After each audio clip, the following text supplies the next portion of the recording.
জনগণকে স্বস্তি দিতেই বাজেটে ৬০টি নিত্যপণ্যের উপর থেকে কর প্রত্যাহার, বললেন প্রধানমন্ত্রী। দেশে অস্থিতিশীলতা তৈরি বিরোধী দলের উদ্দেশ্য। ৬০টি পণ্যের উপর থেকে ট্যাক্স তুলে নিয়েছে যাতে করে নিত্য প্রয়োজনীয় জিনিসের দাম না বাড়ে। প্রিয় ভাই বোনরা, যেই বাজেটে মদের দাম বাড়ানো হয়, যেই বাজেটে সিগারেটের দাম বাড়ানো হয়, সেই বাজেটও বিরোধী দলের পছন্দ নয়। হামির উপসর্গে আরো ৫ শিশু মৃত্যুতে প্রাণহানি ৬৫০ ছুঁই। সারা দেশে বিভিন্ন হাসপাতালে ভর্তি হয়েছে আরো ৭৯৬ জন। দেশকে দক্ষিণ এশিয়ার কাঙ্ক্ষিত বিনিয়োগ গন্তব্য বানাতে চায় সরকার। প্রয়োজন রাজনৈতিক স্থিতিশীল, টেকসই সরকার আর সব খাতে সুশাসন। We are going to have a task force who will oversee these deregulations that we have promised and recommended.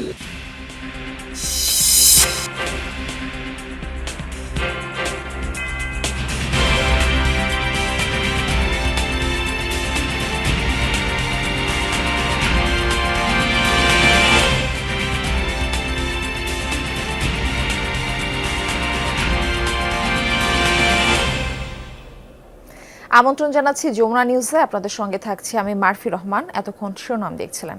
জনগণের স্বস্তির জন্য এই প্রস্তাবিত বাজেট ৬০টি নিত্যপণ্যের উপর থেকে কর প্রত্যাহার করায় বাজেট ঘোষণার পরও দাম বাড়েনি। কক্সবাজারে পাতুলি খাল পুনর্খননের পর এসব কথা বলেছেন প্রধানমন্ত্রী তারেক রহমান। তার অভিযোগ, যে বাজেটে মদের দাম বাড়ানো হয় সেই বাজেটও মানে না এই বিরোধী দল। বলেন, দেশে অস্থিতিশীলতা ছড়ানো আর মানুষকে বিভ্রান্ত করাই তাদের উদ্দেশ্য। কক্সবাজার প্রতিনিধি এহসান আল কুতুবিকে সঙ্গে নিয়ে আল আমিন তালুকদারের ক্যামেরায় সাইফুদ্দিন রবিনের রিপোর্ট।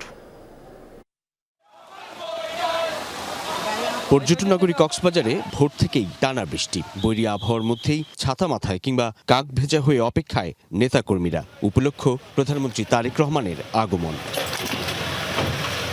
বেলা 10:30 নাগাদ পৌঁছান সরকার প্রধান। উদ্বোধন করেন পিএম খালি ইউনিয়নের পাতালি খাল পুনঃখনন কার্যক্রম, যা 1979 সালে খনন করেছিলেন তাঁরই পিতা শহীদ রাষ্ট্রপতি জিয়াউর রহমান।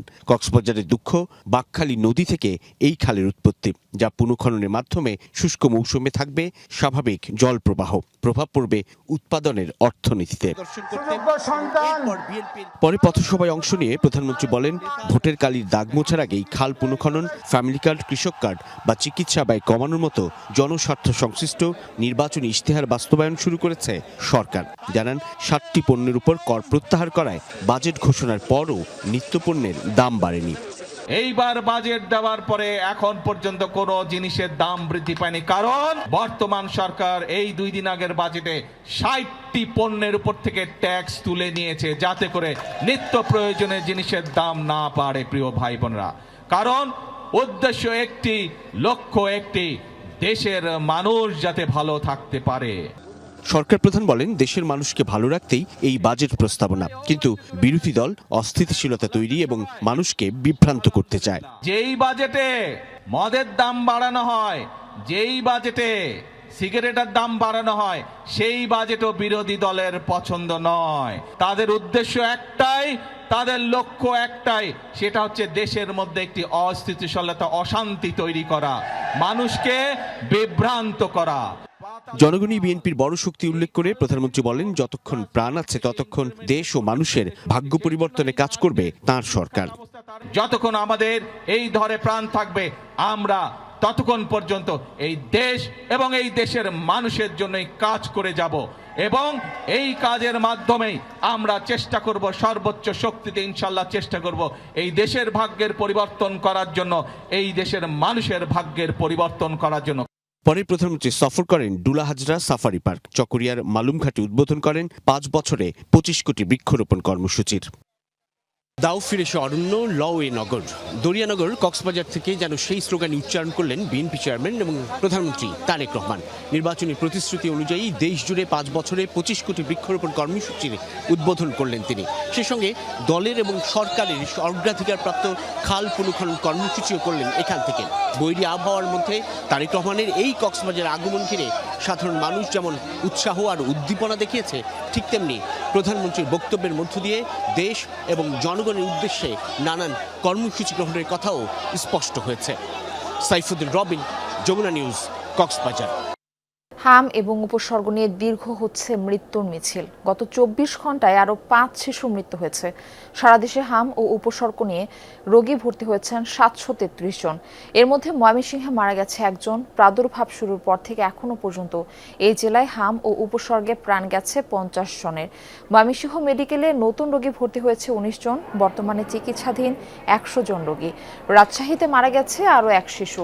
সিলেটে গত 24 ঘন্টায় হাসপাতালে নতুন রোগী ভর্তি হয়েছে 38 জন, চিকিৎসাধীন 278 জন। হামে আক্রান্ত রোগীদের ভিড় রয়েছে বরিশাল, চট্টগ্রাম, রংপুর ও খুলনার বিভিন্ন হাসপাতালে। কোথাও কোথাও আইসোলেশন ওয়ার্ডে শয্যার সংকট হওয়ায় ভোগান্তিতে পড়তে হচ্ছে রোগী এবং স্বজনদের। তবে হাম নিয়ে আতঙ্কিত না হওয়ার আহ্বান চিকিৎসকদের। বাংলাদেশকে দক্ষিণ এশিয়ার কাঙ্ক্ষিত বিনিয়োগ গন্তব্য বানাতে চায় সরকার। সেজন্য রাজনৈতিক স্থিতিশীলতা, টেকসই সংস্কার আর আর্থিক সহ সব খাতে সুশাসন নিশ্চিত করার কথা জানিয়েছেন নীতি নির্ধারকরা। পাশাপাশি রাজনৈতিক প্রতিশ্রুতি, নীতি কৌশল বাস্তবায়িত হচ্ছে কিনা তাও খতিয়ে দেখতে আলাদা কমিশন গঠন করছে সরকার। আঞ্চলিক সংযোগ ও সহযোগিতা বাড়ানো বিএনপি সরকারের লক্ষ্য বলে জানিয়েছেন তারা। অর্থনৈতিক কূটনৈতিক বিষয়ক সম্মেলনে উঠে আসে এসব প্রসঙ্গ। বাণিজ্য ও প্রবৃদ্ধি বাড়াতে অর্থনৈতিক কূটনীতি কিভাবে কাজ করবে সেই পথনকশা খুঁজতে এই সম্মেলন। আয়োজক পররাষ্ট্র মন্ত্রণালয় ও বিডা। সরকারের মন্ত্রী, উপদেষ্টা আর সিনিয়র কর্মকর্তা ছাড়াও এতে যোগ দিয়েছিলেন ঢাকার বিদেশি মিশন ও উন্নয়ন সংস্থার প্রধান এবং ব্যবসায়ী নেতৃবৃন্দ। উদ্বোধনী অধিবেশনেই বাংলাদেশের বর্তমান প্রেক্ষাপট ও বিনিয়োগ সম্ভাবনা তুলে ধরেন বিডা চেয়ারম্যান। পররাষ্ট্রমন্ত্রী ব্যাখ্যা করেন কিভাবে কূটনীতিতে প্রাধান্য পাচ্ছে অর্থনৈতিক উন্নয়ন তথা বিদেশি বিনিয়োগ বাড়ানোর চেষ্টা। We fully recognize that economic resilience needs to be built on firm grounds. Therefore, our immediate priority is to restore full confidence and trust. We want to assure our citizens, our local business community, and our international partners that Bangladesh is stable, predictable, and open for business. এ সময় জনগণের কল্যাণ দলের ও সরকারের অগ্রাধিকার বলে জানান BNP মহাসচিব ও স্থানীয় সরকার মন্ত্রী। To transform Bangladesh into a self-reliant, resilient, industrial country where every citizen is offered a fair share in prosperity and dignity.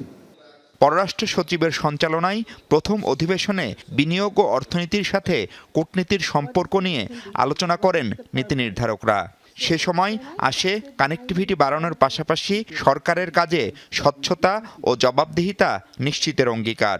We must be capable, we must have competencies built in to translate this regional cooperation and connectivity into tangible trade agreements.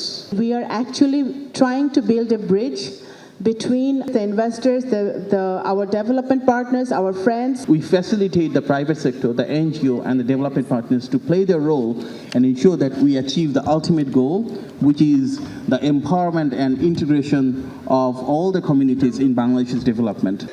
অপর অধিবেশনে সরকারের রাজনৈতিক অঙ্গীকারের সাথে কিভাবে নীতি সমন্বয় করা হবে তার ব্যাখ্যা তুলে ধরেন অর্থমন্ত্রী।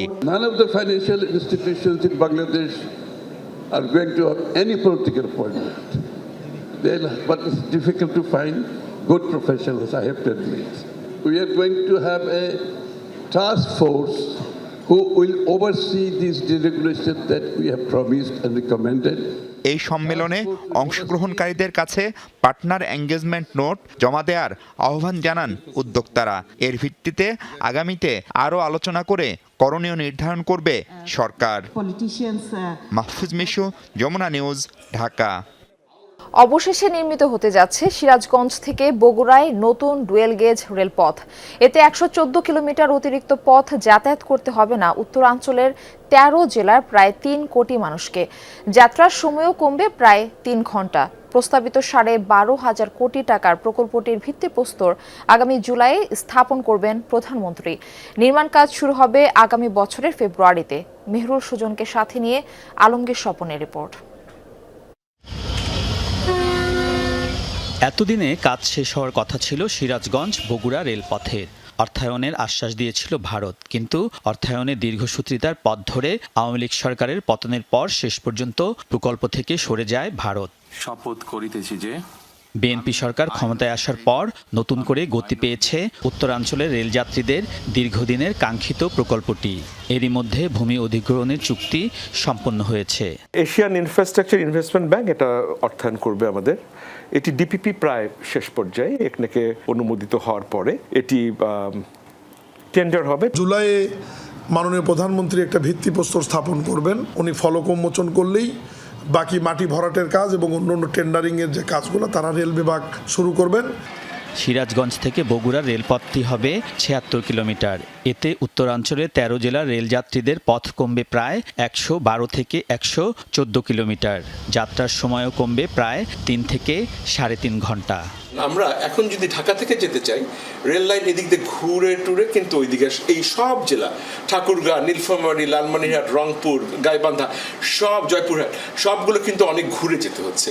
কাজে এইখানে যদি এটা করি, এই ১১২ কিলোমিটার যে ঘুরে যাচ্ছে, এই সময়টা কমে যাচ্ছে অনেকটুকু। রংপুর বিভাগ এবং রাজশাহী বিভাগের শুধুমাত্র রাজশাহী এবং পাবনা জেলা ব্যতীত ওইখানে ৫ জেলা আর ওইখানে ৮ জেলা, ১৩ জেলার ২ কোটি মানুষ বা ৩ কোটি মানুষ এই সুবিধা ভোগ করবেন। তবে এই প্রকল্পের বগুড়া অংশে কিছুটা পরিবর্তনের জন্য প্রস্তাব দেয়া হয়েছে রেলপথ মন্ত্রণালয়ে। নতুন প্রস্তাবে গুরুত্ব দেয়া হয়েছে শহরের অসহনীয় যানজট নিয়ন্ত্রণের উপর। সম্ভাব্যতা যাচাই শেষে সংশোধনী প্রস্তাবটি পাশ হলে সরানো হতে পারে শহরের রেল স্টেশন ও রেলপথ। সেক্ষেত্রে রানীরহাট জংশন থেকে নতুন ১৫ কিলোমিটার রেলপথ হবে গাবতলী পর্যন্ত। এতে প্রয়াত রাষ্ট্রপতি জিয়াউর রহমানের জন্মভূমি বগুড়ার উত্তর ও দক্ষিণ দুই অংশের মানুষই পাবে রেল সুবিধা। স্থানীয় সরকার বিভাগের মাননীয় প্রতিমন্ত্রী আমার কাছে একটি আধা সরকারি পত্র প্রেরণ করেছেন। যেই নতুন প্রস্তাবনাটা পেয়েছি আমরা আধা সরকারি পত্র, এটি আমরা পরীক্ষা নিরীক্ষা করে যেটা প্রকল্পের জন্য এবং জনস্বার্থে এবং সব দিক বিবেচনায় যেটা বিবেচনা প্রসূত হয়, আমরা সেরকম দিকেই এগোবো বলে ভাবছি। বগুড়া রেল স্টেশন একটা বড় পরিসীমা নিয়ে গঠিত। তো এই রেল স্টেশন যদি রানীরহাট জংশনে স্থানান্তরিত হয়, তাহলে ওই জায়গাটা কিন্তু আমরা বাস স্ট্যান্ড হিসেবে ব্যবহার করতে পারি। তাহলে শহরের যানজট কিন্তু আরেক দিক থেকে মুক্তি পাবে।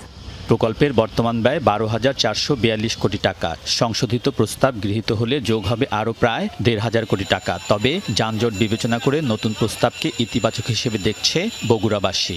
২৪ ঘন্টায় দেখা যায় 4 ঘন্টা 5 ঘন্টায় এই রেল লাইনের কারণে এটা জামই থাকতে হয়। এমনি রাস্তা ছোট, জ্যাম হয়ে যায়। মিনি এটা যদি বাইরে দেয় তাহলে মনে হয় সুবিধা সবার জন্য। প্রস্তাবিত প্রকল্পটির মেয়াদ ২০৩১ সালের জুলাই পর্যন্ত নির্ধারিত রয়েছে। তবে রেলপথ মন্ত্রণালয় আশা করছে এর আগেই শেষ হবে সিরাজগঞ্জ বগুড়া রেলপথ নির্মাণের কাজ। আলমগীর স্বপন, যমুনা নিউজ, ঢাকা। বাঙালি পরিচয়ের জন্য সীমান্তের ওপারের কারো সার্টিফিকেটের প্রয়োজন নেই, এই মন্তব্য করেছেন তথ্যমন্ত্রী জহির উদ্দিন স্বপন। দুপুরে রাজধানীর কাকরাইলে জুলাই সনদের বাস্তবায়ন বিষয়ক এক আলোচনা সভায় তিনি বলেন, ইতিহাসই বাঙালির পরিচয়ের সবচেয়ে বড় স্বীকৃতি, আর ইতিহাস বিকৃতির চেষ্টা শেষ পর্যন্ত টেকে না। তথ্যমন্ত্রী জানান, দেশের গণতান্ত্রিক প্রক্রিয়া এখন পরিচ্ছন্ন ম্যান্ডেটের ভিত্তিতে পরিচালিত হচ্ছে। তাই কেউ কৃত্রিম বয়ান দাঁড় করানোর চেষ্টা করলে সরকার তা নিয়ে মান অভিমান বা আক্রোশ পোষণ করে না।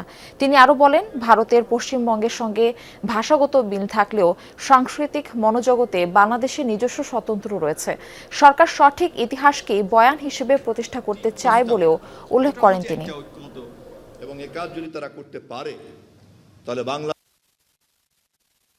৫৬,০০০ বর্গ মাইলের কোনো বাঙালিকে বাঙালিত্বের সার্টিফিকেট নেওয়ার জন্য সীমান্তের উপরে গিয়ে কলকাতা অথবা কারো কাছে ধার করতে হবে না।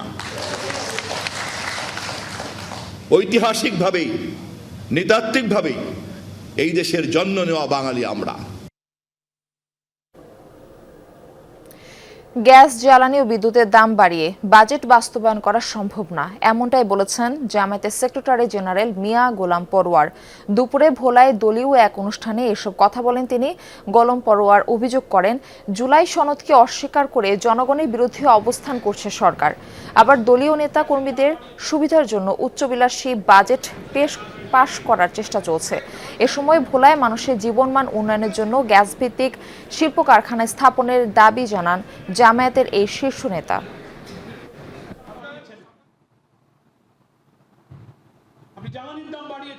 এসে আবার বিদ্যুতের দাম বাড়ালেন। কি করে আপনি জুলাই সনদকে অস্বীকার করে আপনারা যেমন জনগণের বিরুদ্ধে অবস্থান নিয়েছেন, আবার এই দলীয় কর্মীদের সুবিধা এবং লুটপাটের জন্য উচ্চাভিলাষী বাজেটে যদি আপনি জনগণের আকাঙ্ক্ষার বিপরীতে জোর করে পাশ করে নেন, তাহলে আপনারা জনগণ থেকে বিচ্ছিন্ন হবেন। নাইম হাসানের ঘটনায় গভীর উদ্বেগ প্রকাশ করেছে বাংলাদেশ ক্রিকেট বোর্ড। ক্রিকেটারদের সংগঠন কোয়াবো বিবৃতি দিয়েছে। পাশাপাশি ব্যক্তিগতভাবেও এই ঘটনায় ক্ষোভ প্রকাশ করেছেন বিসিবি সভাপতি তামিম ইকবাল এবং অন্যান্য পরিচালকরাও। এবার এই ঘটনায় নিন্দা জানিয়েছেন নাইমের সতীর্থরাও।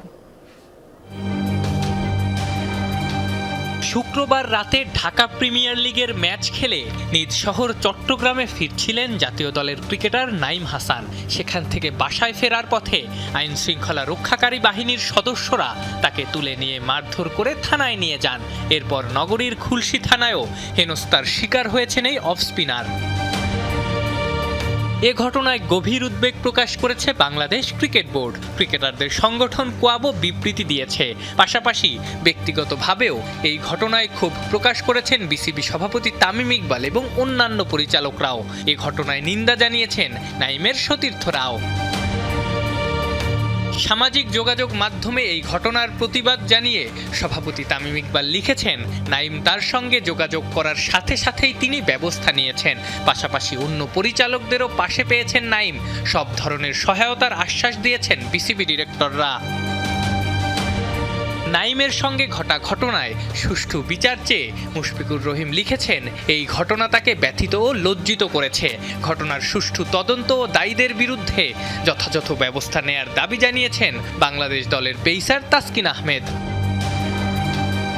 বাংলাদেশ টি-20 দলের অধিনায়ক লিটন দাসকেও পাশে পাচ্ছেন নাইম। লিটন লিখেছেন, এই ঘটনা সম্পূর্ণ অগ্রহণযোগ্য। এদেশের কোনো নাগরিকেরই এমন আচরণ প্রাপ্য না।